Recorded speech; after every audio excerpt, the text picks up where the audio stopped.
Bonjour à tous. Alors on se retrouve aujourd'hui pour la deuxième vidéo sur la 16.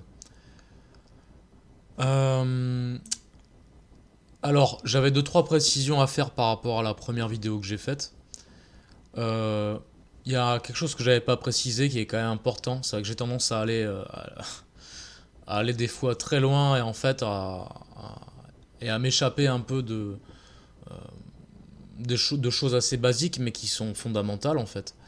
Euh, c'est que dans la 16, dans la discipline de manière générale, il y a l'idée quand même de transformer l'idée de jouissance immédiate en un bienfait différé, hein. Ça, c'est quand même important de le savoir. Euh, bon, c'est basique, hein, la plupart des gens le savent, mais c'est rarement appliqué par contre. Et, euh, et oui, concernant le fait que, concernant le choix de l'alimentation, par exemple, étant donné qu'il n'y a plus vraiment de tradition qui prescrivent des choses en particulier, etc., il reste quand même des connaissances traditionnelles. Euh, Par exemple l'Ayurveda, hein, ou la médecine chinoise, où il y a tout un... euh, c'est vraiment des médecines préventives, c'est-à-dire que la personne que tu vas aller voir pour t'aiguiller là-dessus, euh, elle va vraiment individualiser le truc, c'est-à-dire qu'en fonction de qui tu es, des éléments en toi, de ton type, plus ou moins nerveux, plus ou moins feu, bois, j'en sais rien, des trucs comme ça, je suis pas un spécialiste, hein, mais euh, elle va t'aiguiller pour avoir une hygiène de vie qui te corresponde mieux, en fait. Que ce soit à ta nature fondamentale, mais aussi selon des fois les saisons, euh, et selon ton évolution aussi, hein, forcément. C'est pas figé tout ça. Donc ça c'est pour les connaissances traditionnelles, mais on a aussi en Occident quand même la naturopathie par exemple, hein, l'hygiénisme, etc. Il y a un côté plus scientifique derrière tout ça, mais ça reste très valable euh, et quelque chose qui parle à l'âme rationnelle de l'occidental, hein. Donc voilà. Euh, et bien sûr, hein, c'est toujours important, c'est de ne pas forcément suivre des dogmes tels quels, même si là, on est dans des choses qui sont beaucoup plus globales et on ne peut pas vraiment les qualifier de dogmes, mais malgré tout, c'est important de mettre ces connaissances théoriques-là en relation avec son expérience, hein. Ça participe vraiment à la connaissance de soi intérieure, quoi. Euh, Ce qui fait qu'après, avec l'expérience, si l'expérience vous dit quelque chose, mais que la théorie vous dit autre chose, soit vous avez mal compris votre expérience, vous l'avez mal interprétée, euh, soit au contraire, ça montre que la théorie, finalement, il manque quelque chose, hein. Donc ça, après, c'est à vous de voir avec votre propre discernement, vos intuitions, etc. Donc là, on va parler de la 16, un peu comme un juste milieu entre deux extrêmes, hein. Le, Vous allez voir qu'en fait, dans ces deux extrêmes, il y a une partie, euh, une partie de cet extrême qui, en fait, est valable pour une toute petite catégorie de personnes, de la même manière pour l'autre extrême. Sauf que quand ces deux extrêmes-là sont universalisés, c'est là que ça donne des problèmes. Donc en fait, ce que je vais expliquer, c'est que je vais montrer un peu la voie, parce que ça correspond à deux voies, en fait, ces deux extrêmes-là. Ça correspond à deux voies différentes, une voie plutôt masculine et une voie plutôt féminine. Euh, mais des voies réservées vraiment à des catégories très bien particulières d'êtres humains. Euh, et c'est pas fait pour tout le monde en fait. Par contre, les principes en amont de ces deux voies sont applicables par tout le monde, euh, mais pas l'un à l'exclusion de l'autre, en fait. C'est-à-dire qu'il faut arriver à mixer les deux en soi-même, à l'adapter à sa propre nature. Donc, déjà, l'ascèse, ça a souvent été considéré comme un mépris du corps et des choses terrestres, hein. Euh, un peu comme un rejet du monde sensible, donc des sens et du corps, pour ne se concentrer que sur l'essence des choses, hein, sur le divin, qui est d'une certaine façon au-delà du mental, au-delà des sens et du monde psycho-affectif, quoi. Donc en fait, l'ascèse, quand elle est vue que de cette façon-là, enfin, quand le monde n'est vu qu'à travers l'ascèse, en fait, en tant que telle, c'est une voie partielle, hein, qui, elle peut convenir à certaines natures particulières, mais, comme je le disais, mais à très peu de personnes en réalité. Donc, dans sa version la plus élevée, c'est la voie qui ne considère le divin que dans sa transcendance, hein. C'est-à-dire dans sa réalité purement ontologique et métaphysique. Donc on voit le corps, le sens et le mental comme des obstacles en fait, comme des voiles qui camouflent le divin, hein. Donc on voit vraiment tout ça comme des illusions. Donc il y a du vrai là-dedans en fait. Le monde matériel, le monde de la forme, sous un certain point de vue, est une illusion. Et on verra l'autre point de vue plus tard. Euh, donc ici, hein, on ne considère que l'axe vertical de la croix, hein. Donc cette voie-là, c'est avant tout une voie de désidentification au corps et au mental, hein. C'est le fameux je ne suis pas cela de Shankara, hein. Il s'agit de se désidentifier de ce qui est de l'ordre de la manifestation, hein, donc du monde corporel, des formes, des pensées, des croyances, des émotions, etc. Euh, donc il s'agit de se désidentifier de ça pour s'identifier à l'être, hein, avec un grand E, au soi avec un grand S, euh, et plus selon le degré d'évolution. Donc il s'agit vraiment de se libérer des illusions, de l'ignorance et de la souffrance que l'illusion et l'ignorance engendrent en fait, hein. Euh, donc voilà, c'est vraiment une voie d'élite, hein, élite contemplative. Quand je dis élite, c'est pas. Enfin voilà, c'est un tout petit nombre de personnes qui peuvent vraiment euh, être pleinement dans cette voie, hein. Mais le problème, c'est que ce sont des voies qui vont être généralisées, hein, notamment, ça a commencé pendant la période catholique avec, avec le monachisme, etc., hein, la prêtrise et puis l'abstinence sexuelle et tout ça. Euh, alors, ça peut fonctionner, hein, comme je le disais, ça peut fonctionner pour certains êtres, euh, mais on verra sous quelles conditions. Euh, Quoique je peux peut-être en parler maintenant parce que j'ai peur d'oublier. Euh, c'est que cette voie-là, il faut qu'elle aille jusqu'au bout. C'est-à-dire que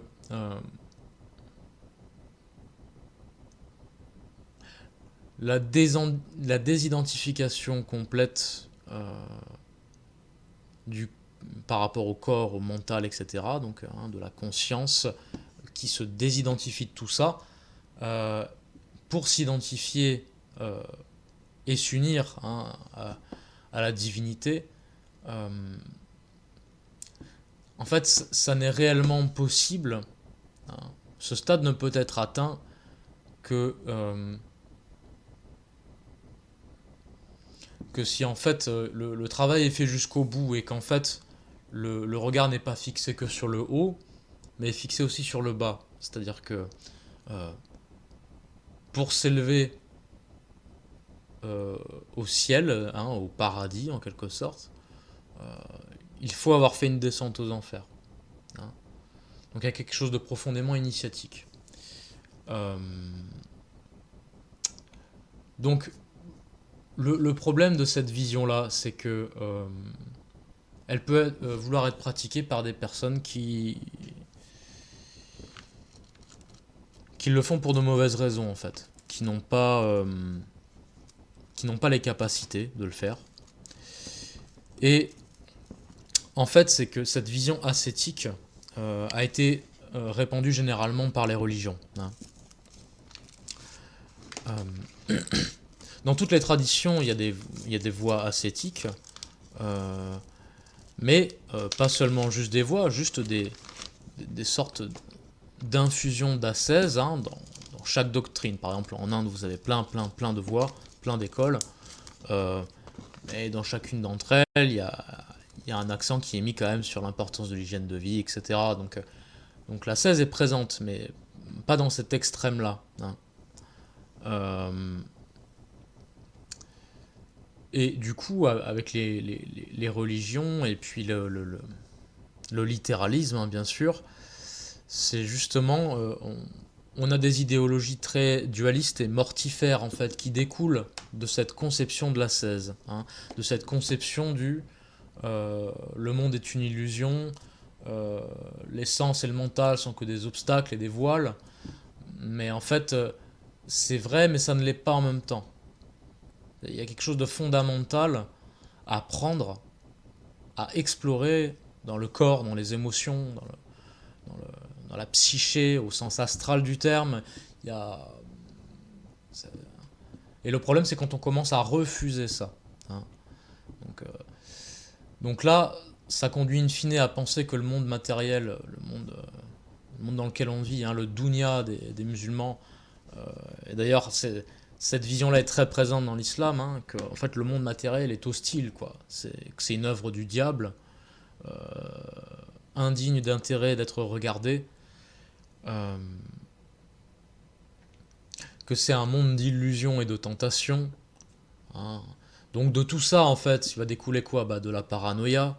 Hein, forcément, le monde est hostile. Donc, on devient paranoïaque. Du fatalisme, hein, ah, c'est terrible, on doit vivre dans cette merde. Du cynisme, hein, et j'en passe. Et on peut voir un petit aparté d'ailleurs assez intéressant, c'est que j'avais parlé dans la philosophie de la santé, dans ma vidéo philosophie de la santé, de la vision pasteurienne des choses, hein. Donc ici on a une suite logique de cette idée pasteurienne et aseptisée du monde moderne, hein. Surtout pas toucher ah, le corps, c'est sale, c'est pas bon. Donc, donc ça peut conduire beaucoup d'individus à vouloir se couper artificiellement, hein, de leur corps, du sexe et de l'expérience en fait, de l'expérience sensible au final, hein. Des expériences qui sont indispensables à vivre pour leur évolution. Parce que c'est pas juste euh, notre intellect qui doit s'élever, c'est notre être complet. Sans ça, il y aura toujours une fracture. Et comme je le disais, seuls ceux qui ont justement cette voie contemplative intellectuelle très poussée, qui peuvent aller suffisamment haut pour qu'ensuite l'influx spirituel descende, hein, s'intègre en eux et commence à les transformer, hein. Mais la plupart des gens ne sont pas capables de ça. Donc il faut trouver une voie médiane, hein.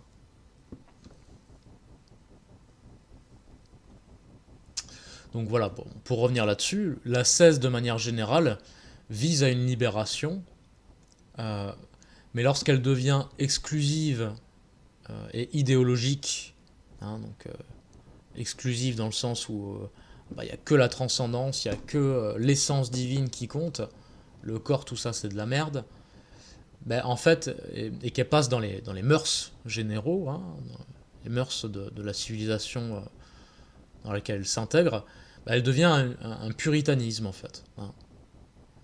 Donc puritanisme finalement, hein, c'est un terme assez péjoratif, c'est pas pour rien, c'est que ça amène souvent des refoulements, hein, destructeurs, hein, et de l'hypocrisie, hein, ce qui est la pire des conséquences pour le coup.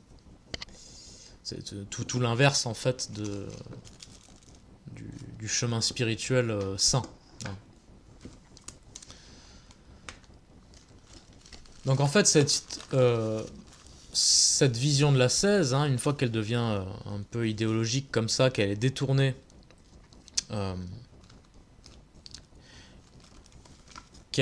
du petit groupe auquel elle s'adresse, qu'elle devient générale et du coup qu'elle devient forcément mal comprise, en fait elle vient appuyer sur la tendance inhérente de l'être humain, hein, et naturelle pour se construire d'ailleurs, qui est celle de se conforter dans ses idées, dans sa personnalité, dans ses certitudes, dans son existence en fait. Hein. Et vu que la plupart des êtres humains sont à ce stade-là, cette idéologie vient accentuer cette tendance au déni, hein, détournant la personne d'elle-même, parce que forcément on va viser un truc très loin, on va se désidentifier, voilà, et on va rejeter, hein, tout ce qui est en dessous, tout ce qui est inférieur. Donc ça va accentuer cette tendance au déni. Hein. Donc ça va détourner la personne d'elle-même, hein, nécessairement. Accentuer encore plus la division entre ce qu'elle est et ce qu'elle pense devoir être, ce qu'elle pense devoir atteindre. Sauf que ce qu'elle veut atteindre, elle n'y va qu'avec une partie d'elle-même. Hein. Ce qui conduit à une fracture dans l'être.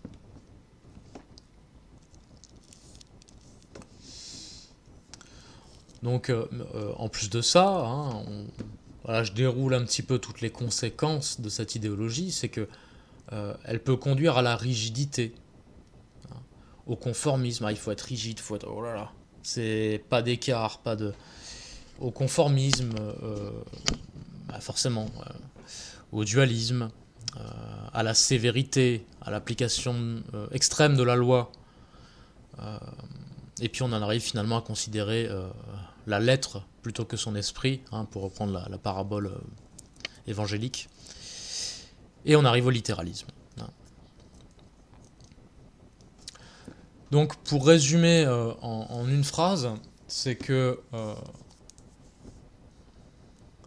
on est toujours esclave de ce qu'on rejette, de ce qu'on refuse de voir. Hein. Alors je vous renvoie à la vidéo Se foutre la paix à ce sujet. C'est que là, en l'occurrence, lorsqu'on rejette le corps, donc qu'on refuse de le voir, de le considérer, de le ressentir, en fait c'est une part de nous-mêmes qu'on exclut. Hein. Donc cette part, du coup, elle ne pourra pas être entendue, vue, ressentie, et donc encore moins conscientisée. Hein. Et à défaut d'être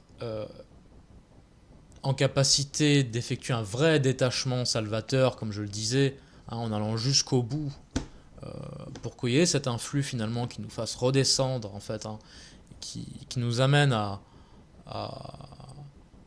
éclairer les mondes inférieurs en nous-mêmes, en fait, cette part-là qu'on refuse va continuer d'agglomérer, hein, et de solidifier nos nœuds psychiques, et qui nous conditionnent d'autant plus qu'on ne les voit pas en fait. Ils sont dans notre angle mort. Hein. Donc pour insister sur cette idée, c'est que, parce qu'elle est fondamentale, c'est que la plupart du temps, pas toujours, mais la plupart du temps, on peut agir sur ce qu'on connaît. Hein. Quand on connaît quelque chose, on peut agir dessus. On peut agir en fonction. Mais ce qu'on refuse de voir, on ne le connaît pas. Hein. Donc, mais cette chose, elle est là. Elle existe, elle nous touche. Que ce soit de l'intérieur d'ailleurs, ou des choses extérieures, hein, comme la suggestion de masse moderne, par exemple. Si on ne la connaît pas, si on ne la comprend pas, elle nous influence malgré nous. Hein. C'est pareil à l'intérieur. Donc, on subit d'autant plus cette influence que nous l'ignorons. Et du coup, elle fait partie alors de nous profondément. Elle structure des choses que nous ignorons en nous. Et nous en sommes esclaves.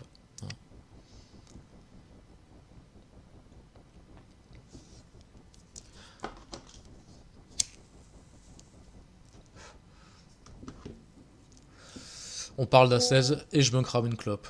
C'est parfait. Donc on le voit bien ici, en fait, cette conception de l'ascèse, lorsqu'on en fait un dogme absolu, va produire l'exact inverse de son but.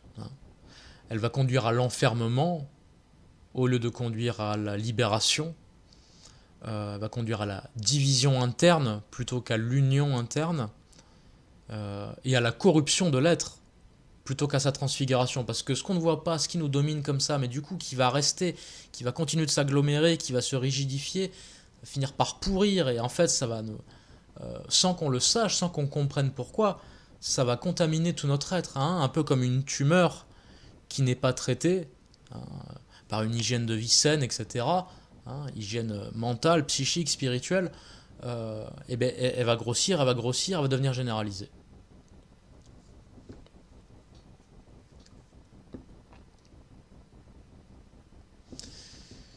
Sachant que l'ascèse justement vise à la transfiguration de l'être. Et là, on est dans la corruption de l'être. Hein. La transfiguration par le bas, finalement.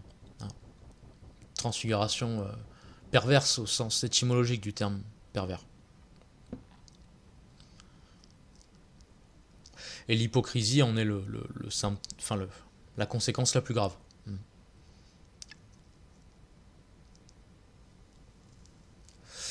Donc maintenant, on va avoir une vision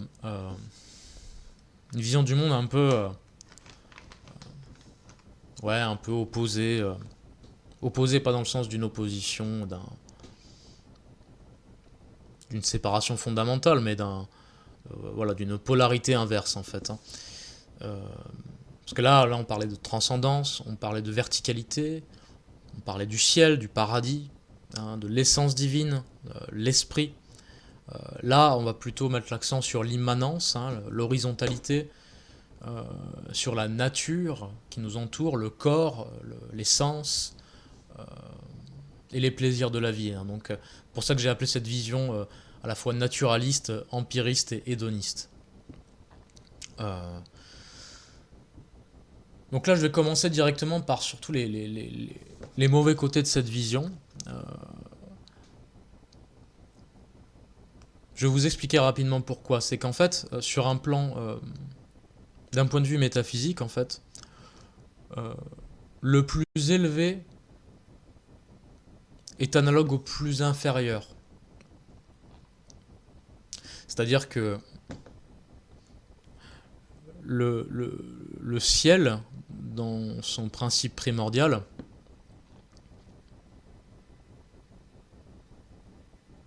correspond à la terre dans son fondement primordial.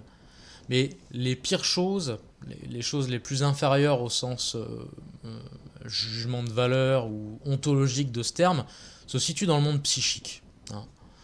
Donc c'est pour ça que je choisis cette façon de faire.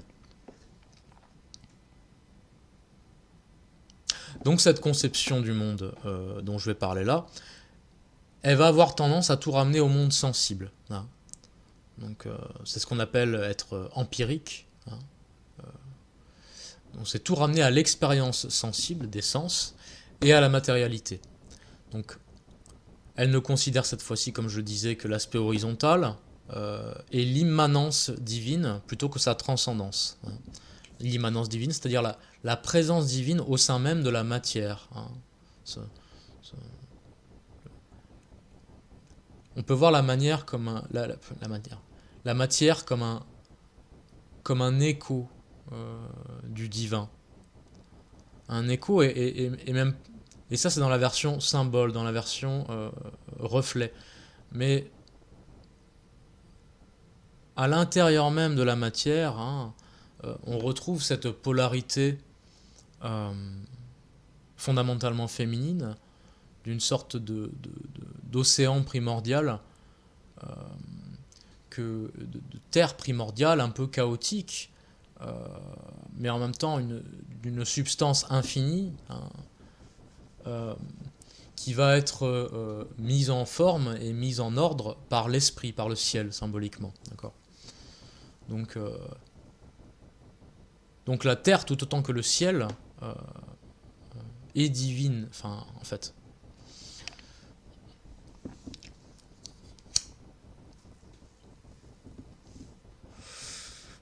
Alors, dans cette vision du monde-là, hein, très empirique, etc., sera considéré comme vrai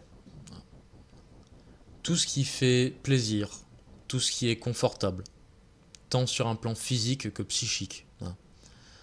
Euh, alors que dans la 16, il y avait une tendance à la mortification, vous voyez, hein, à se mortifier, à se priver, à se frustrer. Ici, c'est l'inverse en fait. Hein. On refuse l'effort, on refuse la souffrance. Euh, le vrai n'étant considéré que dans l'aspect de ce qui nous fait du bien ou au mieux, ou alors de ce qui nous fait ressentir des choses, du plaisir, de la stimulation, des consommations, divertissements, etc. Vous avez compris. Donc l'expérience est prise pour ce qu'elle est. Elle n'est pas mise en relation avec la connaissance. Hein. Donc elle n'a pas de sens si ce n'est celui qui lui donne le conditionnement de la personne finalement. Hein. Mais vu que ce conditionnement repose sur des choses instables, éphémères, sensibles, chaotiques, hein, enfermantes, hein, parce que c'est un conditionnement, et ben du coup finalement elle restera prisonnière de ce monde-là.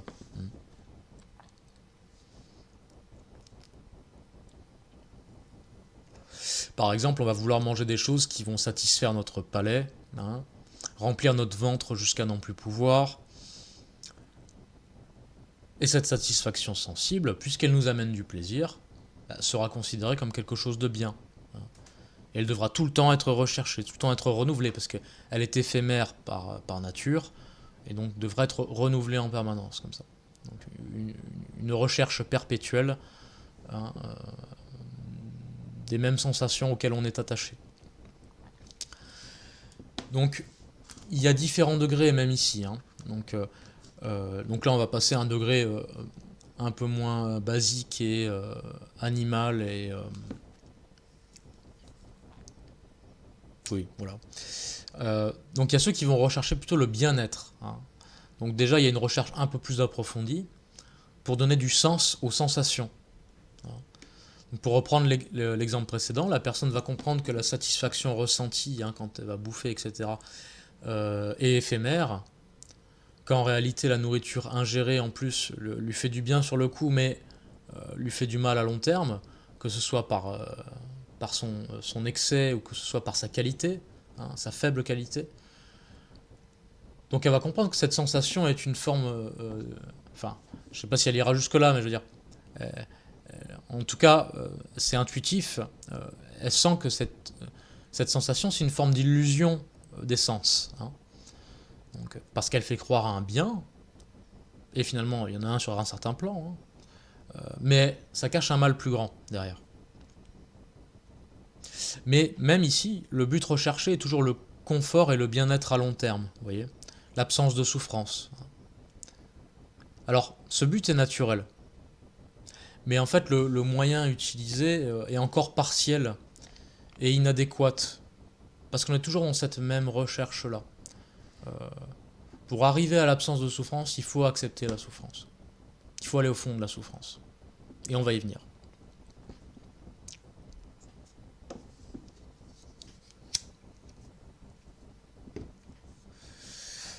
Alors, donc tout ce que j'ai décrit là, hein, que ce soit la recherche effrénée du plaisir, la consommation, ou même le bien-être hein, qui est en vogue aujourd'hui, l'humanité passe à un stade un petit peu au-dessus de ce point de vue-là, je trouve. Donc ça, c'est la conception du monde à l'époque moderne, hein, vraiment.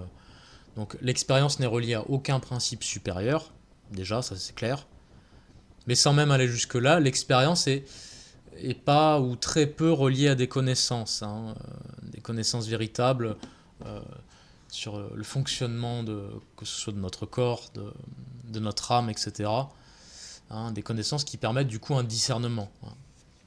Donc sans ce discernement, l'expérience elle devient une accumulation d'éléments hétérogènes, hein, donnant un espèce de chaos sensible duquel on est esclave. Euh, et notre conditionnement, en plus, en général, il prend source dans ce chaos. Donc on y est complètement assujetti, en fait. Hein. Donc, donc il nous maintient, hein, donc il y a à la fois le conditionnement et puis le conditionnement à la sphère mentale, hein, des croyances, etc. Et le conditionnement plus subtil, qui va nous maintenir ainsi dans cette confusion, hein, cette dispersion, parce que c'est un chaos, on a dit, euh, sans jamais la possibilité de s'élever réellement au-dessus de ce bourbier.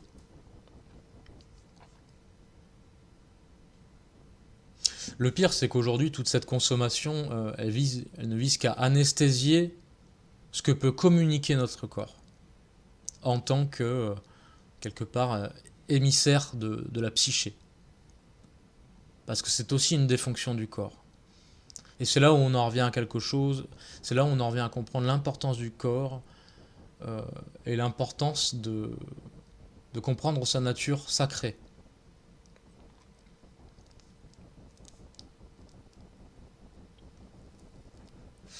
Donc, quand je disais que cette consommation ne vise qu'à anesthésier ce que communique notre corps, je ne sais pas si vous l'avez noté, mais on en revient au même problème que dans le puritanisme. À savoir que ce que l'on ignore, ce que l'on tente de camoufler ou d'anesthésier ici, nous domine sans qu'on le voie ni qu'on sache pourquoi. Donc, un dernier aspect de cet empirisme, hein, cette vision du monde, qui est supérieure aux autres, encore une fois, et qui est la voie partielle hein, de l'immanence, hein, de l'immanence divine, de la présence divine au sein même de la matière, tout comme l'était l'ascèse transcendante sur son plan. Okay. Donc, il y a des voies de pratique corporelle, hein, de descente profonde dans le corps, dans les émotions, dans la psyché aussi, hein, même dans l'infrapsychique, à travers la danse, le yoga, l'hypnose, le chamanisme, hein, qui fait partie des choses les plus traditionnelles et les plus anciennes, des transes, etc. Bon. Donc là, on arrive déjà à un endroit où il y a une volonté de voir la réalité de ce que nous sommes et d'aller vers ce qu'il y a au-delà des sens. Hein. À l'intérieur même de nos sensations, etc., il y a encore quelque chose au-delà, il y a une profondeur insondable. Il y a une présence, il y a un influx divin immense, en fait, hein, à travers le pôle féminin de l'existence, la nature. Hein.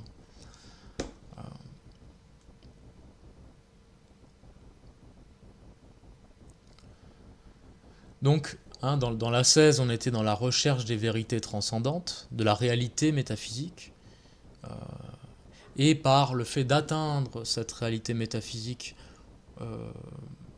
en tout cas si on avait cheminé de la bonne façon, parce qu'il y a énormément de pièges aussi dans cette voie-là, il y a une possibilité que cette lumière descende, hein, et éclaire, guérisse, et élève notre être vers elle, hein, vers sa source. Et là, ici, on est dans l'exploration de la présence immanente, de la présence divine dans la nature, dans la manifestation de manière générale. Sauf que cette matière, c'est un gouffre sans fond. On a l'impression que c'est quelque chose de figé, de fixe, et ça l'est d'une certaine façon, mais c'est aussi... on peut se noyer dans cette recherche-là, dans cet abandon au corps, à la psyché, etc., au sens. Du coup, on en revient à de l'hédonisme, mais là d'une façon quand même plus profonde. Je disais que cette matière est un gouffre sans fond. Comme je le disais au départ, enfin tout à l'heure, que la nature, sans le ciel, sans l'esprit qui vient l'ordonner, c'est un chaos primordial. Hein. Donc, si juste on s'y noie tel quel, ça le fait pas en fait. Ça le fait pas parce voilà, on se noie dedans, hein, euh, mais la lumière ne pénètre pas les couches. Vous voyez ? Il y a besoin de cette lumière de la connaissance, du discernement pour éclairer tout ça, nous faire ressentir et expérimenter l'ordre qu'il y a dans cette matière et la présence divine qui y est cachée. Hein.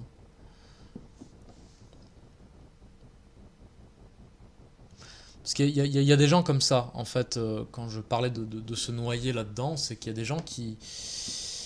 On peut avoir des phases aussi, chacun d'entre nous, un peu dans ce délire-là, c'est que lorsqu'on souffre, on peut vouloir aller au fond. Vous voyez, dire non mais là j'en peux plus, de toute façon il faut que j'aille au fond, il faut que j'aille au bout, il faut que j'aille au bout. Pour que cette souffrance cesse en fait, hein, comme pour résoudre quelque chose. Sauf que en réalité la guérison vient toujours par le haut. Hein. Donc entre le ciel et la terre, il n'y a pas une symétrie parfaite. Entre la voie transcendante et la voie immanente, il n'y a pas une symétrie. Il y en a une qui est supérieure à l'autre, fondamentalement.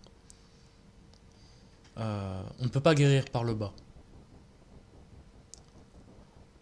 Par contre, s'il y a un peu de lumière, un peu de cette lumière du ciel qui, qui, qui vient en nous, et que justement nous, volontairement, on cherche à la faire descendre, là c'est intéressant.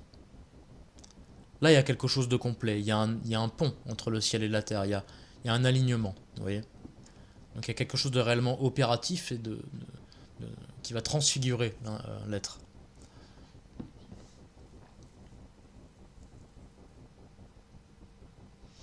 Donc cette phase-là, hein, si la phase transcendante alors est pleine de pièges, hein, pleine de pièges évidemment, mais euh, si cette voie-là, on va dire, conduit à contempler le paradis, hein, dans sa version moindre encore, parce on peut contempler des choses bien plus élevées que le paradis, hein, et bien là, cette phase-là, cette vision-là, cette méthode-là, ça ressemble un peu à la descente aux enfers et initiatique, hein, finalement.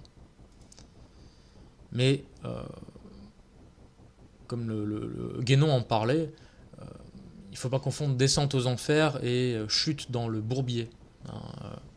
C'est-à-dire que finalement, sans cette lumière divine, ça peut être la foi, sans les connaissances, sans ce lien profond à l'essence divine, euh, on va se perdre là-dedans. En fait, on va s'y noyer.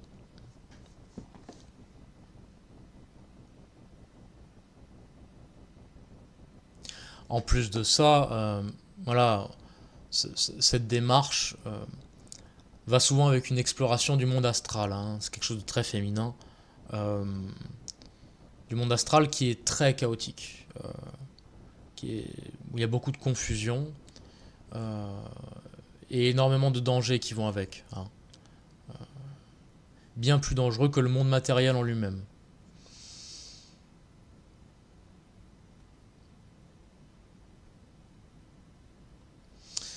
Donc pour résumer cette dualité, hein, entre ces deux pôles, entre ces deux visions du monde, il faut bien comprendre que ce sont les deux faces d'une même pièce.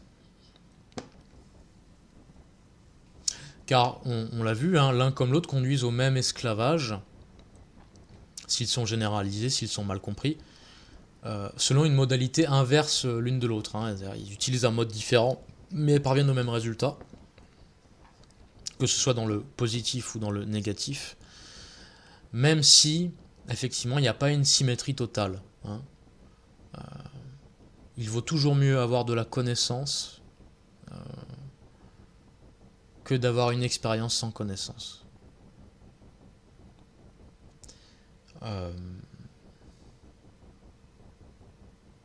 C'est assez complexe. C'est assez complexe.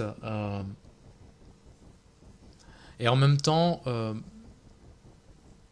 dirais que ça conduit pas aux mêmes extrêmes tout à fait. C'est-à-dire que, bon là, je commence à vraiment digresser. Mais cette chute dans le bourbier peut conduire, par exemple, à l'extrême, au satanisme. Hein. Alors que de l'autre côté, ça va plutôt conduire à du luciférianisme. Hein. Quelque chose qui est beaucoup moins sale et dégueulasse que le satanisme, mais qui est infiniment plus puissant, euh, plus, plus pervers parce que la connaissance est là. La connaissance est là en partie, mais l'orgueil est dans le cœur en fait. Ce qui fait que cette connaissance va être détournée, hein, ça donne une lumière un peu opaque, et de par l'intelligence que cette connaissance procure, va pouvoir faire beaucoup plus de mal en fait.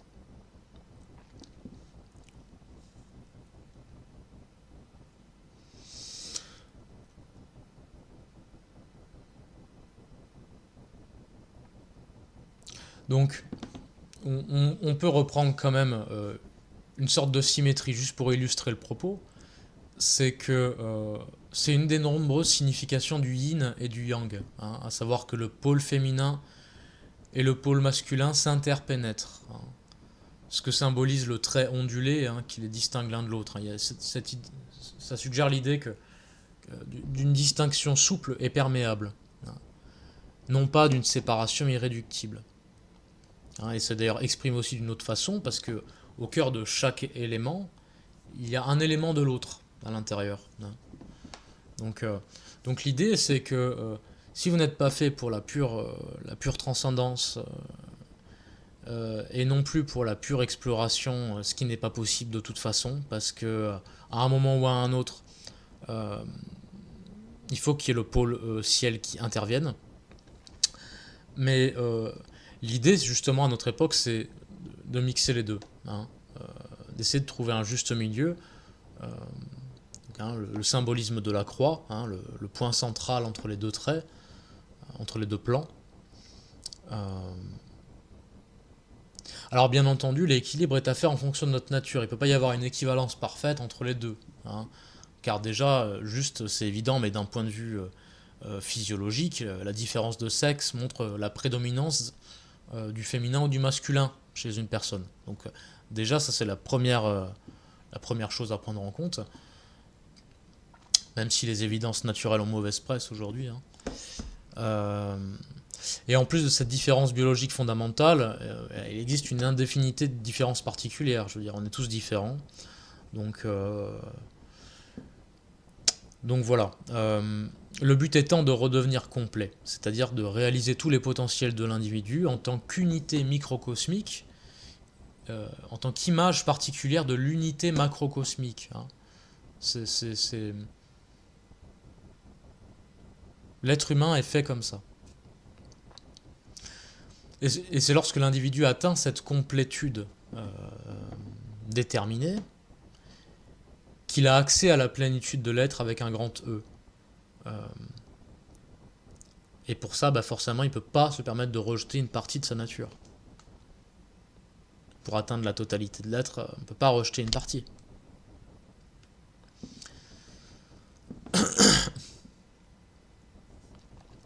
Donc concrètement, ça donne quoi? Parce que bon, là, je suis très abstrait, je suis très conceptuel, mais en fait, euh, qu'est-ce que ça peut donner dans notre quotidien, ça? Ça, c'est intéressant de le voir, alors.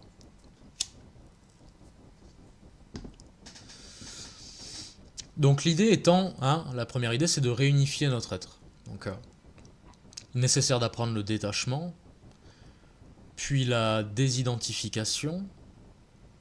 Hein, d'abord le détachement, hein, petit à petit on commence à se détacher, on observe tranquillement, après on se désidentifie, donc je ne suis pas cela, hein, c'est ce qu'on disait dans la première partie. Donc ça d'un côté, et, et de l'autre côté, être capable d'un plongeon véritable, hein, d'un d'aller jusqu'au bout de ses sensations, de plonger pleinement dedans, plus en étant détaché et en se disant je ne suis pas ça, mais si, je suis aussi ça en fait.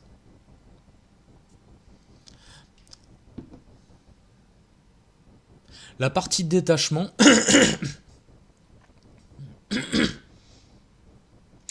la partie détachement va donner accès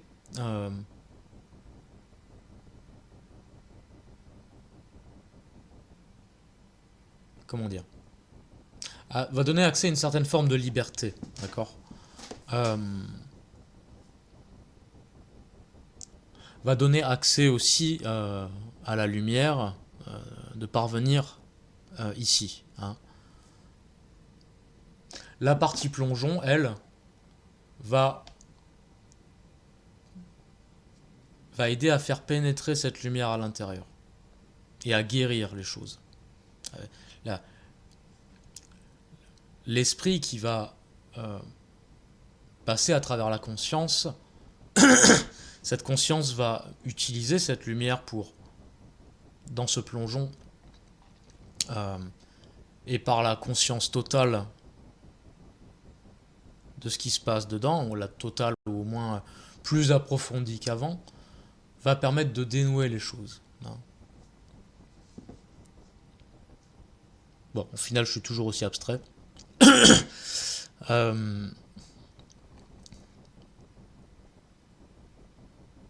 Un truc important, c'est que vouloir aller trop vite vous conduira à la négation d'une partie de vous-même, toujours. Quand on veut aller trop vite, déjà, quand on a cette volonté, quand on manque de patience, ça indique une volonté d'arriver quelque part. Ça indique une volonté d'obtenir un fruit. Hein. Là, il s'agit juste d'exploration. De faire, on observe, on explore, sans but particulier. Mais avant même d'arriver à ce stade-là, forcément on aura des buts. Donc forcément on sera impatient, forcément on sera frustré. Et il faut passer toutes ces étapes.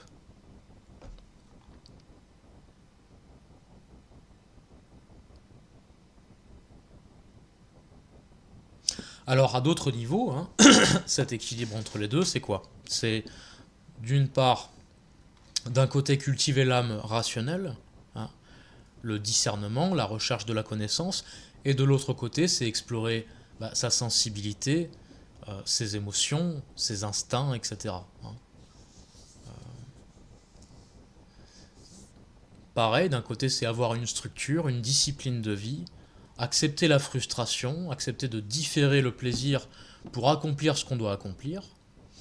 Et d'un autre côté, c'est apporter de la souplesse, apprécier les plaisirs de la vie, apprécier de jouer, voilà. Et puis tout ça, on le fera d'autant plus pleinement qu'on n'est pas tout le temps abandonné à eux aussi.